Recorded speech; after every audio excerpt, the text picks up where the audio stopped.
No one ever really wants to have an operation, but what's worse is being forced to wait a long time to get one. Currently, there are almost 200,000 people who've been waiting longer than 18 weeks for NHS treatment. Around 65,000 of those have been waiting for more than 6 months, and over 500 have been waiting for more than a year. Well, today the Health Secretary pledged to end 12-month-long waiting lists in NHS hospitals in England. Jeremy Hunt has come up with a plan to push through 100,000 treatments over the summer. He says it will clear the backlog.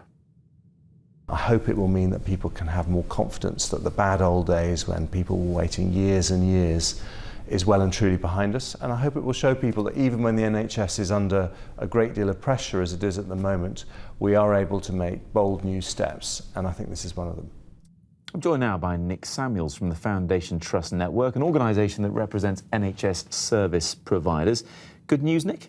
Yes, it's helpful news. £250 million is being spent today in hospitals and across the NHS up and down the country treating patients. I think it's important that we remember that these aren't just statistics. These are people waiting in care with anxiety, with disability, and they're waiting for treatment which will improve their lives. And up and down the country, the NHS is very keen to get on with that. 500 people, though, waiting longer than a year. No matter how much this is costing, it seems like it's a bit too late for them. The treatment will come. In some cases, it's taken that time because they have a mix of conditions, and some conditions you have to wait for whilst others are dealt with. But in others, yes, quite frankly, it has taken too long, and everyone is very keen to get that dealt with as fast as possible. Inevitably, critics of the government, the Health Secretary, will say, well, you know, this is just trying to put a plug in the system. They need to be looking at the bigger picture here and making a bigger difference. I think what's quite clear is that money can help at certain times. At a time when there's a specific problem, this money will help. But you're quite right, there is a long-term issue. We can't carry on going from bits of funding to bits of funding. We need to look at why the pressure has increased on the NHS, why we have a hospital service which is largely reactive to patients reaching a crisis point, and what more we can do to keep people healthier and outside hospital for longer. So what do you think that is? It's a mixture. We are living longer. We're living in an age when people never expected us to live with the sorts of conditions that we're living with today. So we need to help people live in their own homes and live in their own communities with support, rather than reach a crisis point whereby they need hospitalisation. It's not that people who should not be coming to hospital, they should be.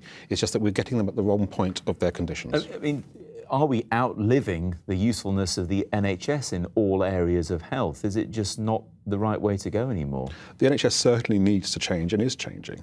We certainly need an emergency service, and we certainly need hospital and major trauma services. But we now have many more people living healthier, longer lifestyles. As we get older, we get more frail, we get more susceptible to certain conditions. We need to help people live with that rather than reach a point of crisis where they have to come to hospital. I mean, at 250 million, it seems like, at a headline, it seems like quite a lot. Do you think it could have been better spent elsewhere, smaller amounts in different areas, perhaps? No, that money will be well spent, and it's particularly targeted at a particular problem. What we want to move away from is dealing with little targets here and there and particular problems. And the health service is moving. It recognises that lifestyles have changed. It recognises its own success in helping people live longer and happier and healthier lives. It now needs to catch up and ensure the services support that. Nick, many thanks. Thank you.